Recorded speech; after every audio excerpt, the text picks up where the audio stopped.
Press మరియు electronic media social media మిత్రులందరికీ ఉద్యమ నమస్సులు.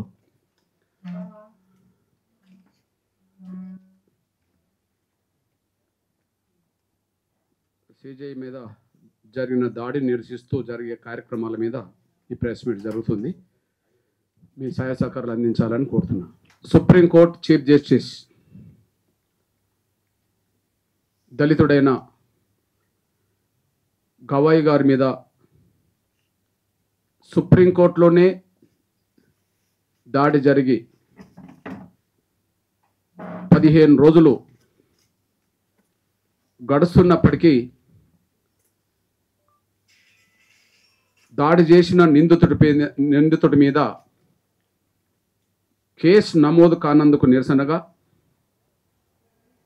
నిందితుడిని అరెస్ట్ చేయనందుకు నిరసనగా నవంబర్ 1న చలో హైదరాబాద్ పిలుపునిస్తున్నాం.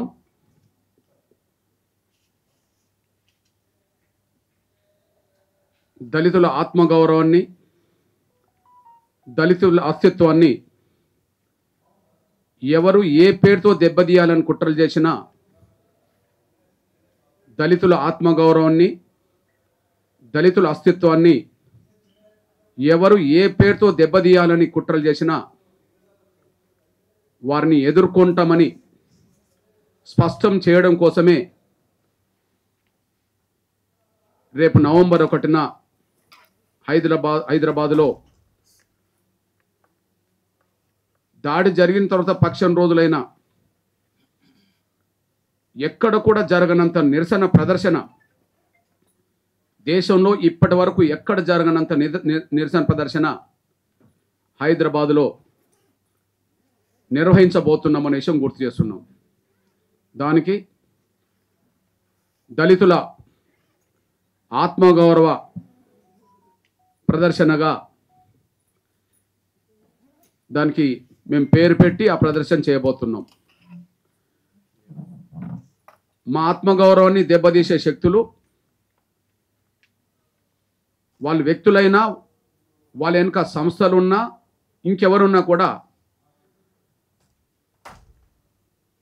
కుల వ్యవస్థ గురైన దళిత వర్గాలకి ఆత్మగౌరవాన్ని కాపాడుకోవడమే ప్రథమ కర్తవ్యంగా ఉంటుంది. మా అస్తిత్వాన్ని నిలబెట్టుకోవడమే ప్రథమ కర్తవ్యం ఉంటుంది. సిజే గారి మీద దాడి జరిగి 15 రోజులైనా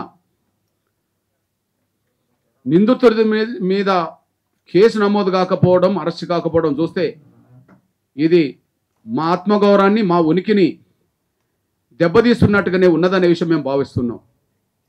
దీన్ని ఎట్టి పరిస్థితిలో మేము సహించమని మేము గుర్తు చేస్తున్నాం.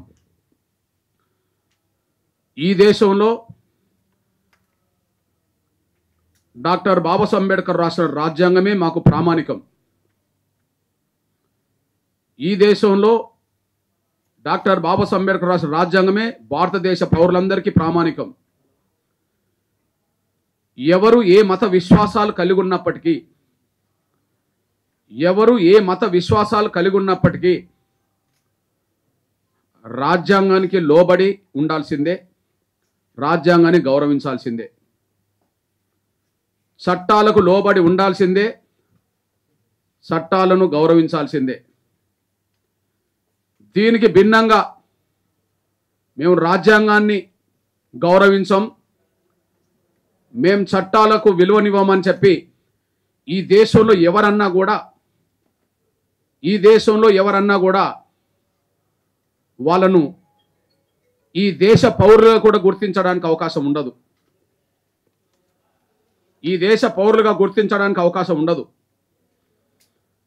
రాజ్యాంగాన్ని గౌరవించే వాళ్ళు, రాజ్యాంగంలో ఉండబడే చట్టాలకు విలువనిచ్చే వాళ్ళు మాత్రమే ఈ దేశ ప్రజలు గౌరవించాలి. వాళ్ళను భారతీయులుగా మనం గుర్తించాలి.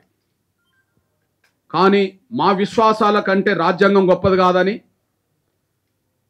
మా విశ్వాసాల కంటే చట్టాలను మేము పట్టించుకోమని ఎవరన్నా భావిస్తే వాళ్ళు భారతీయులుగా ఎలా పరిగణలోకి తీసుకుంటామనే విషయం ఆలోచించాల్సిన రోజు వస్తుంది. వాళ్ళను భారతీయులుగా ఎలా పరిగణిస్తామని చెప్పి భావించాల్సి వస్తుంది. ఈ విషయంలో ఎంఆర్పిఎస్ స్పష్టత ఉన్నది. విశ్వాసాల ముసుగులో ఏ మతస్థులకు సంబంధించిన వాళ్ళైనా విశ్వాసాల ముసుగులో మేము రాజ్యాంగానికి విలువనివ్వమంటే, విశ్వాసాల ముసుగులో మేము చట్టాలను లెక్క చేయమంటే అది మన భారత రాజ్యాంగాన్ని ధిక్కరించినట్టు, మన చట్టాలను లెక్క చేయనట్టు, రాజ్యాంగాన్ని గౌరవించని వాళ్లకు, చట్టాలను లెక్క చేయని వాళ్లకు ఈ దేశ పౌరులుగా చెప్పుకునే హక్కు ఉండదనే విషయం మేము స్పష్టం చేస్తున్నాం. ఎందుకంటే ఈ బాధ మాకే ఎందుకుంటుందంటే, ఈ ఆవేదన మాకే ఎందుకుంటుందంటే, కొన్ని వందల వేల సంవత్సరాలుగా ఈ భారత సమాజంలోనే మేము పశువుల కంటే హీనంగా చూడబడ్డ వ్యవస్థలో బతికినోళ్ళం. కులం పేరుతో అవమానాలు పడ్డోళ్ళం, కులం పేరుతో దాడులకు గురైన వాళ్ళం, కులం పేరుతో వివక్షత గురైన వాళ్ళం, కులం పేరుతో ఊరికి దూరంగా నెట్టివేయబడ్డోళ్ళం, కులం పేరుతో చదువుకు దూరమైన వాళ్ళం, కులం పేరుతో గౌరవానికి దూరమైన వాళ్ళం, కులం పేరుతో పశువుల కంటే హీనంగా చూడబడ్డోళ్ళం.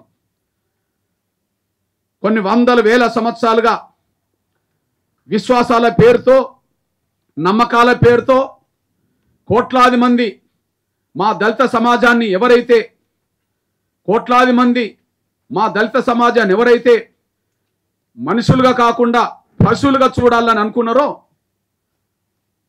డాక్టర్ బాబాసాహెబ్ అంబేద్కర్ రాజ్యాంగం రాసిన తర్వాత మమ్మల్ని కులం పేరుతో అవమానించిన, కులం పేరుతో వివక్ష ప్రదర్శించిన, కులం పేరుతో దాడులకు పాల్పడ్డ, కులం పేరుతో హత్యలు చేసిన వాళ్ళకు కఠినమైన శిక్షలు ఉండాలని చెప్పి భారత రాజ్యాంగం పేర్కొన్నది. అందువల్ల కొన్ని వేల సంవత్సరాలుగా, వందల సంవత్సరాలుగా ఏ వివక్షకు గురైనామో ఆ వివక్షకు గురైన మాకు ఈ దేశంలో ఎంతో కొంత స్వాంతన మాకు వచ్చిందంటే, ఈ దేశంలో ఇవాళ మనుషులుగా కొంత మీకు విలువ, గౌరవం ఇవాళ దొరుకుతున్నదంటే కేవలం భారత రాజ్యాంగం వచ్చిన తర్వాతనే, అంబేద్కర్ రాజ్యాంగం రాసిన తర్వాతనే ఈ వివక్ష లేని వ్యవస్థలో కొంత బతుకుతున్నాం. అయినప్పటికీ, భారత రాజ్యాంగం ఉన్నప్పటికీ, కుల వివక్ష పాటించొద్దని చెప్పి చట్టాలు చెప్తున్నట్టుకి ఇప్పటికీ చట్టాలను లెక్క చేయకుండా, రాజ్యాంగాన్ని గౌరవించకుండా ఇప్పటికీ మాకు అవమానాలు ఆయా సందర్భాలు ఎదురవుతున్నాయి. మా మీద దాడులు, అత్యాచారాలు జరుగుతూనే ఉన్నాయి. వాటికి మేము ఎప్పుడు కూడా పరిష్కారం, మా కలలోకి వచ్చి ఏ దేవుడు మిమ్మల్ని దాడులు చేసిన వాళ్ళ పట్ల మీరు కూడా ప్రతి దాడులు చేయమని, మిమ్మల్ని అవమానించిన వాళ్ళ పట్ల మీరు దాడులు చేయండి అని మాకు ఏ దేవుడు మాకు కలలోకి వచ్చి చెప్పలేదు. కానీ అంబేద్కర్ రాసిన రాజ్యాంగం మాత్రం ఆ దాడులకు, అత్యాచారాలకు గురవుతే, హత్యలకు గురవుతే, అవమానాలు గురవుతే ఖచ్చితంగా ఆ దాడులకు పాల్పడ్డ వాళ్ళు, అత్యాచారాలకు పాల్పడే వాళ్లకు కఠినంగా శిక్ష ఉంటుంది అని చెప్పి రాజ్యాంగం మాత్రమే మాకు పేర్కొన్నది. అంటే ఏ దేవుడు మమ్మల్ని కలలకు వచ్చి ప్రతీకారం తీసుకోమని లేదు. ఏ దేవతలున్నా మమ్మల్ని మనుషులుగా చూసిన సమాజంలో మేము బతకలేదు. కానీ రాజ్యాంగం వచ్చిన తర్వాత మాత్రమే ఇవాళ మేము ఎంతో కొంత ఈ దేశంలో కనీసం ఊపిరి పీల్చుకున్నంత కొంత స్వేచ్ఛ మాకు దక్కింది. అది రాజ్యాంగం ద్వారా మాత్రమే దక్కింది, రాజ్యాంగంలో చట్టాల ద్వారా దక్కింది. ఇప్పుడు మేము రాజ్యాంగాన్ని లెక్క చేయమంటే, భారత పౌరులు భారత రాజ్యాంగం లెక్క చేయకపోతే ఎవరు రాజ్యాంగం లెక్క చేస్తారు? మేము చట్టాలకు విలువనివ్వం, మా విశ్వాసాల కంటే అవేం గొప్ప కావంటే చట్టాలకు విలువనివ్వని వాళ్ళకు భారతదేశంలో భారతీయులుగా చెప్పుకునే హక్కు ఎక్కడ ఉంటుంది? మేము స్పష్టం చేస్తున్నాం, ఇది కుల వివక్షతో కూడిన దాడి, విశ్వాసాల ముసుగులో కుల వివక్షతో జరిగిన దాడి. సుప్రీంకోర్టు చీఫ్ జస్టిస్గా ఒక దళితుడైన గవాయి కావడం కూడా జీర్ణించుకోలేని శక్తులు ఈ దేశంలో ఉన్నాయి.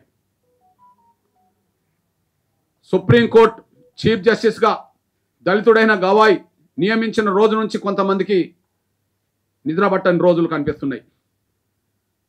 దాని ప్రధాన సాక్ష్యం సుప్రీంకోర్టు చీఫ్ జస్టిస్గా ఆయన నియామకమైన తర్వాత మొదటిసారి తన సొంత రాష్ట్రానికి వెళితే,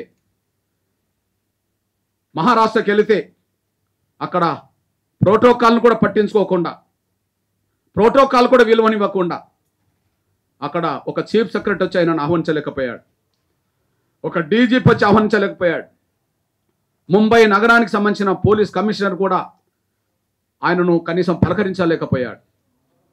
అప్పుడే ఈ విషయాన్ని పసిగట్టిన చీఫ్ జస్టిస్ గవాయి గారు ప్రోటోకాల్ను ఎందుకు పాటించలేదు, వాళ్ళ విఘ్నతకు వదిలేస్తుందని చెప్పగలిగాడు. ప్రోటోకాల్ను ఎందుకు పాటించలేకపోయారో వాళ్ళ విఘ్నతకు వదిలేస్తా అన్నారు. అంటే ప్రోటోకాల్ ఎందుకు పాటించలేదు? స్వాతంత్రం వచ్చిన కాంచి, రాజ్యాంగం ఏర్పడ్డ కాంచి, న్యాయవ్యవస్థ, రాజ్యాంగ పరిధిలో న్యాయవ్యవస్థ ఏర్పడ్డ కాంచి ఎవరు చీఫ్ జస్టిస్ అయినా, ఇంతకుముందు 52 మంది ఉంటే 53వ వ్యక్తి అనుకుంటే ఆ 52 మందికి ప్రోటోకాల్ వచ్చింది. కొన్ని సందర్భాల్లో మొదటి చీఫ్ జస్టిస్ దళితుడైన పడుతున్న బాలకృష్ణ గారికి కూడా కొన్ని సందర్భాల్లో అవమానాలు ఎదుర్కొన్నట్టు పేపర్లో చూశాం. అంటే అందరికీ ప్రోటోకాల్ వర్తించింది, కానీ మొదటిసారి దళితుడైన చీఫ్ జస్టిస్ అయిన బాలకృష్ణ గారిని కొన్ని అవమానాలు జరిగినాయి. ఇప్పుడు గవాయి గారు కూడా అవమానాలు జరిగినాయి.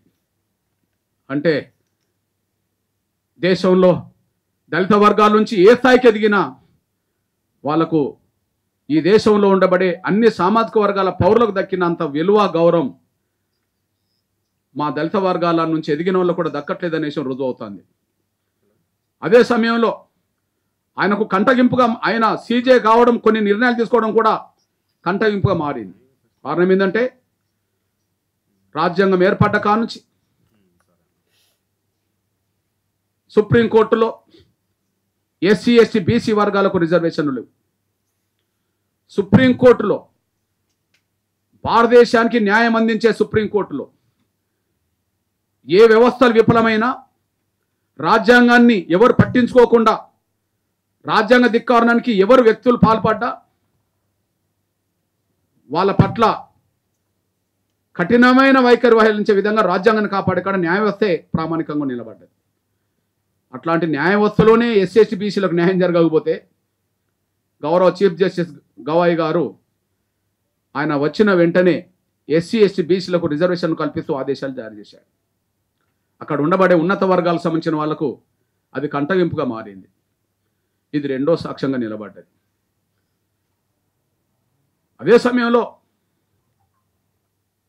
ప్రమాణ స్వీకారం చేసిన వెంటనే ఆయన అందరినీ పలకరిస్తూ ఆయన నమస్కారం అంటూ ఎవరికి పలించలేదు, కానీ డాక్టర్ బాబాసాహెబ్ అంబేద్కర్ను ప్రాణంతో సమానంగా గౌరవించే వ్యక్తి కనుక అందరినీ జై భీమ్ అని పలకరించాడు. ఇది కూడా కొంతమందికి కంటెంపుగా మారింది. ఇట్లాంటి పరిస్థితిలోనే ఇవన్నీ మనసులో పెట్టుకొని ఏదో సాకును అడ్డం పెట్టి ఆమె మీద చెప్పుతో కూడిన దాడి జరిగింది. దాడి జరిగి 15 రోజులైంది. ప్రపంచం మొత్తం చూసింది. సుప్రీంకోర్టులో విధి నిర్వహణలోనే సీజే ఉండంగానే ఆయన మీద దాడి జరిగిన వార్త ఇటు భారతదేశంలో ఉండబడే ప్రతి పౌరుడికి, ప్రతి గ్రామంలో తెలిసిపోతే, ప్రపంచంలో ఉండవ దేశాలందరికీ తెలిసిపోతే ఎందుకు కేసు నమోదు కాలే?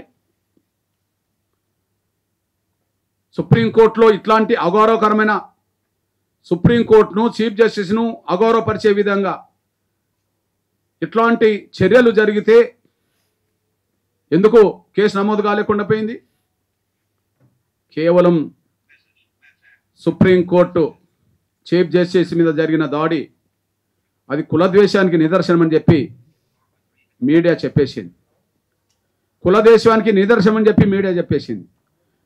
ఇక్కడ మీ దృష్టికి తీసుకొస్తున్నా నేను, చీఫ్ జస్టిస్ మీద దాడి జరిగి 15 రోజులైనా కేసు నమోదు కాకపోవడానికి కారణమేంది? కానీ ఒక 6 రోజుల క్రితం జార్ఖండ్లో జడ్జీలకు విచారణ జరుగుతున్న సమయంలో జడ్జికి ఒక లాయర్కు మధ్య వాగ్వివాదం జరిగింది.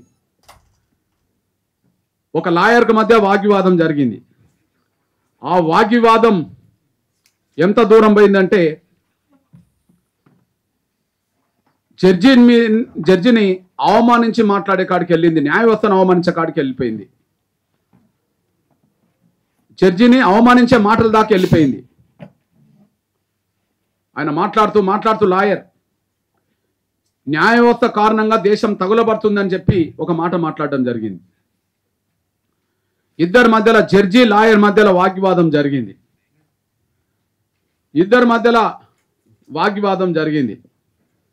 ఇగో స్టేట్మెంట్ వచ్చేసింది. జార్ఖండ్ హైకోర్టులో జడ్జితో వాగ్వివాదం. అనుచిత వ్యాఖ్యలకు పాల్పడ్డాడు లాయర్. ఇది జార్ఖండ్ హైకోర్టులో జరిగింది. 6 రోజుల క్రితం జరిగింది. వెంటనే ధర్మాసనం అతని మీద సుమోటో కేసు నమోదు చేయించింది. జడ్జితో వాగ్వివాదం చేసి అనుచిత వ్యాఖ్యలు చేసినందుకే లాయర్ మీద సుమోటో కేసు నమోదైంది కదా. ఒక హైకోర్టు జడ్జితో వాగ్వివాదం చేసి అనుచిత వ్యాఖ్యలు చేసినందుకే సుమోటో కేసు నమోదైంది కదా. సుప్రీంకోర్టు చీఫ్ జస్టిస్ మీదనే చెప్పుతో దాడి చేస్తే సుమోటో కేసు నమోదు కాకపోవడం చూస్తే ఇది సీజే దళితుడు కాకపోతే అదే సీజే స్థానంలో దళితుడైన గవాయి స్థానంలో ఇంకో ఉన్నత వర్గాలకు సంబంధించిన జడ్జి ఉంటే కేసు నమోదు అయ్యేది కాదా అని భావిస్తుంది. ఒక హైకోర్టు జడ్జితో వాగ్వివాదం దిగినందుకే జార్ఖండ్లో సుమోటో కేసు లాయర్ మీద నమోదైంది. కానీ సుప్రీంకోర్టు చీఫ్ జస్టిస్ దళితుడైతే ఆయన మీద చెప్పుతో కూడిన దాడి చేస్తే సుమోటో కేసు నమోదు కాలేదు. ఇక్కడ మీ దృష్టికి తీసుకొచ్చే విషయం ఏంటంటే 3 చర్యలు ఇప్పటికే జరిగినాయి.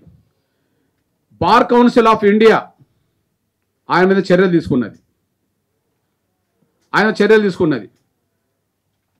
న్యాయవాదిగా ఉండబడి అతనికి తాత్కాలికంగా సస్పెన్షన్ విధించారు. న్యాయవాదుల ప్రవర్తన నియమాలు ఉల్లంఘించారనే కారణంతో అతనికి ప్రాక్టీస్ చేయకుండా నిషేధించింది. ఇది బార్ కౌన్సిల్ ఆఫ్ ఇండియా తీసుకున్న నిర్ణయం. కానీ సుప్రీంకోర్టు బార్ అసోసియేషన్ కూడా ఆయన సభ్యత్వాన్ని రద్దు చేసింది. సుప్రీంకోర్టు ప్రాంగణంలోకి ఇంకా రాకుండా నిషేధించేసింది. 2 చర్యలు. 3వది క్రిమినల్ కంటెంప్ట్. కోర్టును అవమానించినందుకు, ప్రధాన న్యాయమూర్తిని అవమానించినందుకు దీన్ని తీవ్రంగా తీసుకొని కేసు నమోదు చేయాలని సుప్రీంకోర్టు అటార్నీ జనరల్ ఆయన ఆమోదం తెలిపాడు. సుప్రీంకోర్టు అటార్నీ జనరల్ ఆమోదం తెలిపాడు. వెంకటరమణ గారు ఆమోదం తెలిపాడు. ఆయన కేసు నమోదు కావాలి. నేను అంటున్నా, మొదటి 2 చర్యలు ఎందుకు తీసుకున్నారు? బార్ కౌన్సిల్ ఆఫ్ ఇండియా ఎందుకు అతన్ని సస్పెన్షన్ చేసింది? సుప్రీంకోర్టు బార్ అసోసియేషన్ ఎందుకు ఆయన సభ్యత్వాన్ని రద్దు చేసి సుప్రీంకోర్టు ప్రాంగణంలోకి రాకుండా నిషేధించింది? అతని మీద చర్య తీసుకోవడానికి కారణం ఏంటిది? ఆయన ప్రవర్తనే కదా, ఆయన చేసిన దాడే కదా, క్రిమినల్ కేసు నమోదు చేయమని చెప్పి అటార్నీ జనరల్ కూడా సమ్మతి తెలిపాడు కదా. ఎవరు అడ్డం పడుతున్నారు? కేసు నమోదు కాకపోవడానికి ఎవరు అడ్డం పడ్డట్టు? బార్ కౌన్సిల్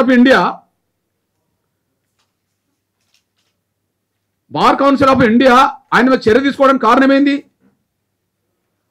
అతని ప్రవర్తన, అతను చేసిన దాడే కదా, లేకపోతే వేరే కారణమే ఉంటుంది? వేలాది మంది లాయర్లు ఉన్నప్పుడు ఆ రాకేష్ కిషోర్ మీదనే ఎందుకు చర్య తీసుకున్నది bar council of India? Supreme court bar association ఎందుకు చర్య తీసుకున్నది? ఎందుకు ప్రాంగణంలోకి రావద్దని ఆయన మీద నిషేధించింది? ఆయన చేసిన దాడే కదా,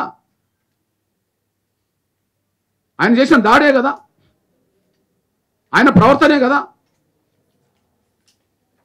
వేలాది మంది లాయర్లు ఉండగా అటార్నీ జనరల్ రాకేష్ కిషోర్ మీదనే క్రిమినల్ కేసు పెట్టాలని చెప్పి దానికి ఆమోదం ఎందుకు చెప్పాడు?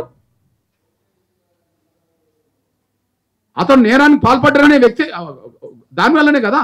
ఎందుకు కేసు నమోదు కాలే? ఒక హైకోర్టు జడ్జితో జార్ఖండ్లో వాదించినందుకే అతని సభ్యత్వం రద్దు అయిపోయింది. అతని మీద సుమోటో కేసు నమోదైంది.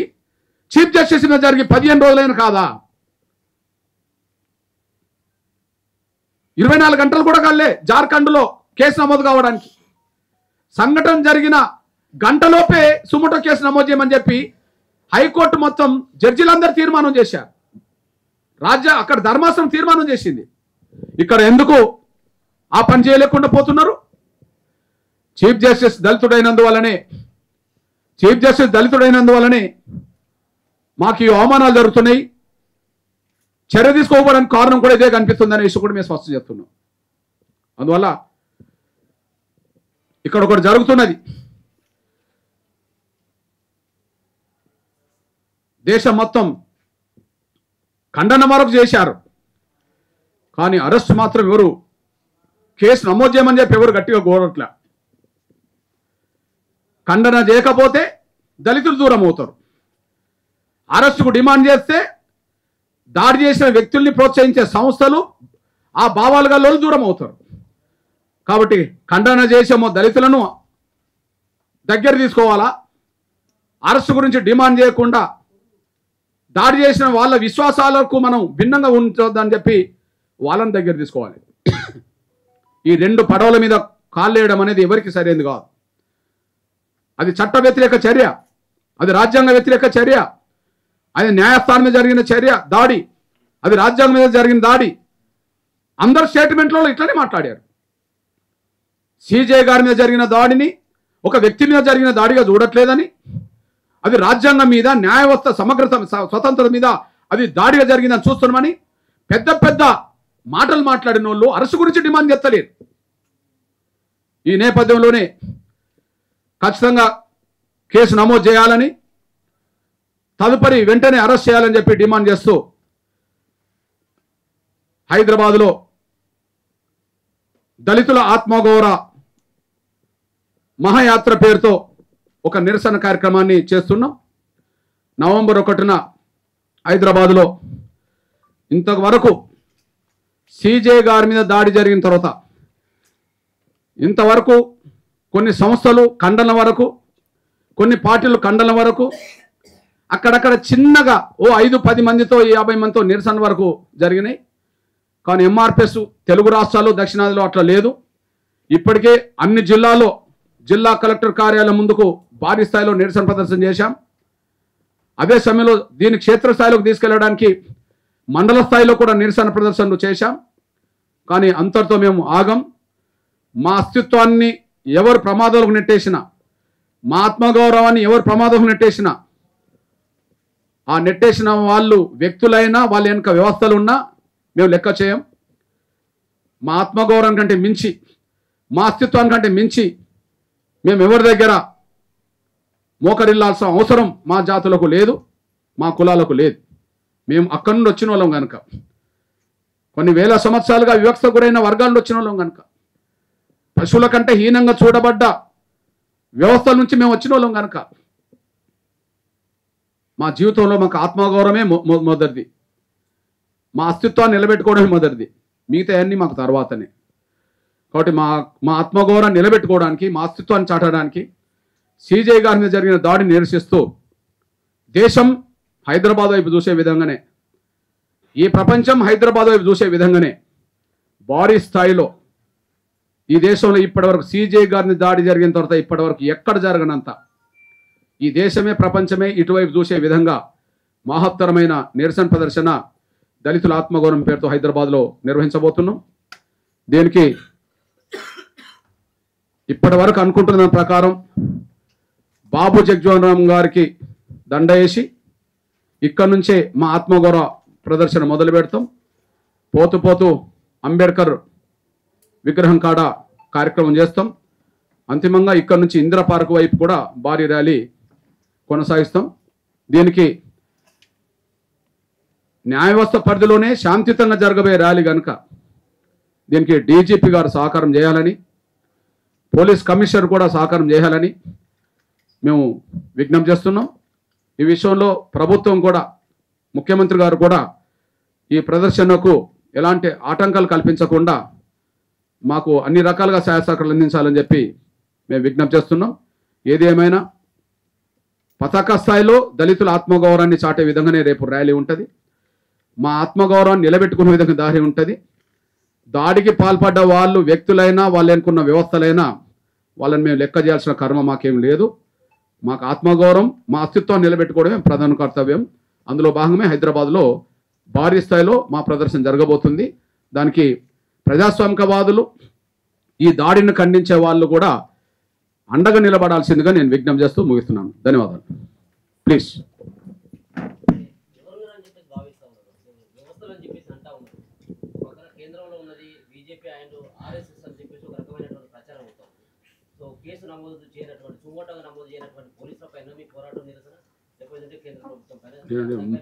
ముందు చేయాల్సింది డిపార్ట్మెంటే,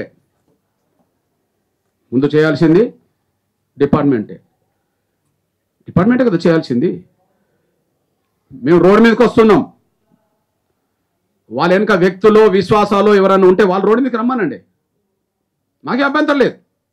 మేము రోడ్డు మీదకి వస్తున్నాం కదా, మేమేం మౌనంగా లేం. మేము ఇళ్ళలో కూర్చోలే, ఇళ్ళలో కూర్చొని మేము స్టేట్మెంట్లు ఇస్తలేము కదా. దాడి చేసిన వాళ్ళను అరెస్ట్ చేయించడానికి అందరూ కలిసి రావాల్సిందే. రాజ్యాంగం కంటే, రాజ్యాంగంలో చట్టాల కంటే మాకు విశ్వాసాలు అవే ముఖ్యమంటే రాజ్యాంగాన్ని ధిక్కరించినట్టే కదా, చట్టాలను గౌరవించినట్టే కదా. భారత పౌరులు భారత రాజ్యాంగాన్ని గౌరవించకపోతే ఎవరి రాజ్యాంగాన్ని గౌరవిస్తారు? భారత పౌరులమైన మనం మన చట్టాలను గౌరవించబోతే ఇంకా ఏ చట్టాలను గౌరవిస్తారు? ఎవరికైనా రాజ్యాంగం రాకముందు ఎవరెవరి విశ్వాసాలు ఉన్నాయో అవి వాళ్ళు ఇన్నాళ్ళు పెట్టుకోవచ్చు. కొన్ని వందల సంవత్సరాలుగా కొన్ని విశ్వాసాలకు సంబంధించిన వాళ్ళు మమ్మల్ని పశువుల కంటే హీనంగా చూశారు. రాజ్యాంగం వచ్చిన తర్వాతనే, చట్టాలు వచ్చిన తర్వాతనే మాలాంటి వాళ్ళకి ఇక్కడికి వచ్చి మాట్లాడే కాడికి వచ్చేసింది. ఈ రాజ్యాంగం లేకపోతే, చట్టాలు లేకపోతే మేము ఇక్కడికి వచ్చే వాళ్ళమా? అందువల్ల రమ్మను, మాకేం అభ్యంతరం లేదు. ఎవరైనా సరే మేము సీజే గారి మీద దాడి చేసిన ఆ వ్యక్తిని అరెస్ట్ చేయమని, కేసు నమోదు చేయమని డిమాండ్ చేస్తున్నాం. వద్దని చెప్పానండి, వాళ్ళు బహిరంగ రావాలా. మేము ఇక్కడ ఈ దేశం ప్రపంచం చూసే విధంగా ప్రదర్శన చేయబోతున్నాం. దాడి చేసిన వ్యక్తిని సమర్థించి ప్రదర్శన చేయమనండి, మాకేం అభ్యంతరం లేదు. దేశం చూస్తుంది, ప్రపంచం చూస్తుంది. అప్పుడు మా ప్రత్యర్థులు ఎవరో, మా శత్రువులు ఎవరో, మా మిత్రులు ఎవరో, మా సేవలాసులు ఎవరో తేలుతుంది కదా. మా ప్రత్యర్థులు ఎవరో, మా శత్రువులు ఎవరో తేలుతుంది కదా. కొన్ని విశ్వాసాలకు సంబంధించిన వాళ్ళు మమ్మల్ని మనుషుల కంటే హీనంగా చూడలేదు. ఆ వ్యవస్థను కోరుతామా? ఆ వ్యవస్థ మనం పునరుద్ధరించమని డిమాండ్ చేస్తామా? ఎదుర్కొంటాం. డిపార్ట్మెంట్ చేయాల్సిన పని కనీసం మానవ హక్కుల కమిషన్ ఉన్నదనుకోండి, మానవ హక్కుల కమిషన్ సుమోటోకి తీసుకోవచ్చు కదా. నిన్న నిజామాబాద్లో ఒక ఎన్కౌంటర్ జరిగింది అనుకుందాం. అరే దాన్ని సమర్థించేటోళ్ళు ఉన్నారు, వ్యతిరేకించేటోళ్ళు ఉన్నారు అనుకుందాం. అతను కానిస్టేబుల్ చంపాడు కాబట్టి అది ఎట్లా జరిగినా కూడా మంచిదే అనేటోళ్ళు ఉన్నారు. లేదా చట్టాలకు లోబడి ఏదైనా జరగాలని అనేటోళ్ళు కూడా ఉన్నారు అనుకుందాం. అది ఎట్లా జరిగినా మరి మానవ హక్కుల కమిషన్ సుమోటోగా తీసుకున్నదా లేదా? ఇక్కడ తెలంగాణ రాష్ట్ర మానవ హక్కుల కమిషన్ సుమోటోగా తీసుకున్నట్టుగా పేపర్లో, టీవీలో వచ్చింది కదా. సుప్రీంకోర్టు చీఫ్ జస్టిస్ మీద దాడి జరిగి 15 రోజులైనా మానవ హక్కుల కమిషన్ ఏమైంది? దేశంలో మానవ హక్కుల కమిషన్ ఏమైంది? దేశంలో ఇక్కడ నిజామాబాద్లో ఎన్కౌంటర్ జరిగితే ఆ ఎన్కౌంటర్ సరి అయిందా కాదనే చర్చకి వెళ్ళట్లా నేను. ఎంత కఠిన నేరస్తుడైనా చట్టపరంగా శిక్షించాలని కాడ మేము ఉంటాం. నేను అంటున్నా, ముంబైలో రక్తపాతం సృష్టించిన ఒక వ్యక్తి పేరు ఏం పేరు? సుప్రీం ఉరి శిక్ష చేశారు. కసబ్ దొరికినప్పుడు కాల్చి పారేయవచ్చు. కానీ మనకు రాజ్యాంగం ఉన్నది, న్యాయం వస్తున్నది అని చెప్పి చట్టపరంగానే శిక్షలు ఇచ్చారు. ఎవరికైనా చట్టపరంగా శిక్షలు రావాలి, ఆలస్యం కాకుండా శిక్షలు వేయమంటే అది వేరు విషయం. నేను అంటున్నది ఏంటంటే, ఒక 2 రోజుల ముందు ఒక కానిస్టేబుల్ను చంపాడు. ఓకే, అది ప్రతీకారంతో జరిగిందా లేదా వేరే రకంగా జరిగిందా అంటే నాలాంటి వాడు మాత్రం చట్టపరంగా శిక్షలు కావాలని కోరుకుంటాం. ఇప్పుడు ప్రియాంక రెడ్డి నిందితులను ఎన్కౌంటర్ చేశారు. మాలాంటి వాళ్ళు చట్టపరంగా శిక్షలు ఇవ్వమని కోరాం, ఆలస్యం కాకుండా శిక్షలు ఇవ్వమని మేము కోరాం. అట్లాంటి పౌరులం మేము. ఓకే, అయినప్పటికీ మానవ హక్కుల కమిషన్ సుముట్టకు తీసుకుందా లేదా తెలంగాణలో? అతను 2 రోజుల ముందే పోలీస్ కానిస్టేబుల్ చంపిండనే విషయం అందరికి తెలుసు. అయినప్పటికీ మానవ హక్కుల కమిషన్ ఇక్కడ సుముట్ట కేసుగా తీసుకున్నదా లేదా? అరే, చీఫ్ జస్టిస్ మీద చెప్పుతో కూడిన దాడి చేస్తే సుముట్ట కేసు ఎందుకు తీసుకోలే? అటార్నీ జనరల్ సిఫార్సు చేసినా ఎందుకు నమోదు కాలే?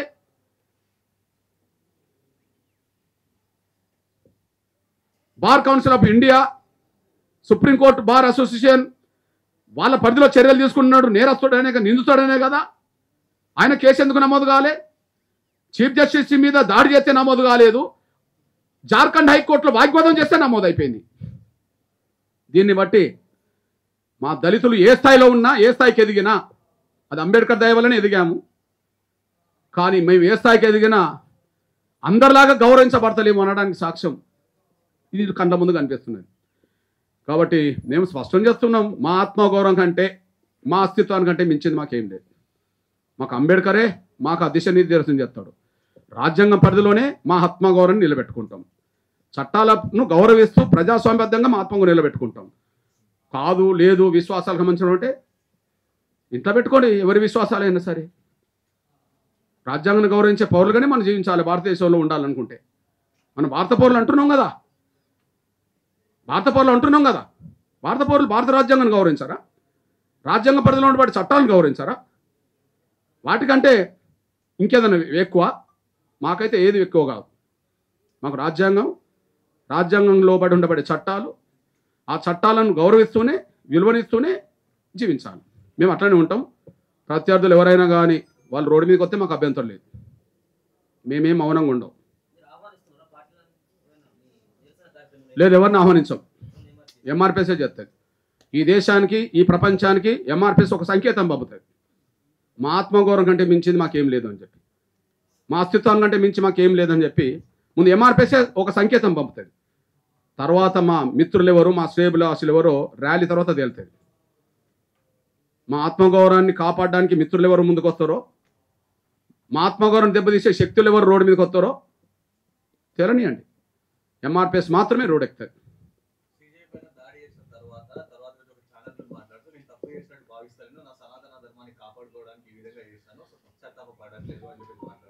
అలాగే బీజేపీకి సంబంధించిన కొంతమంది నాయకులు కూడా సమర్థిస్తున్నారు, అవును ధర్మం రక్షణ కోసం అతనికి నచ్చలేదు కాబట్టి ఆ విధంగా చేసిండు అని చెప్పి కూడా బీజేపీ నాయకులు మాట్లాడుతున్నారు. నచ్చకపోతే కూడా కేసు పెట్టవచ్చు.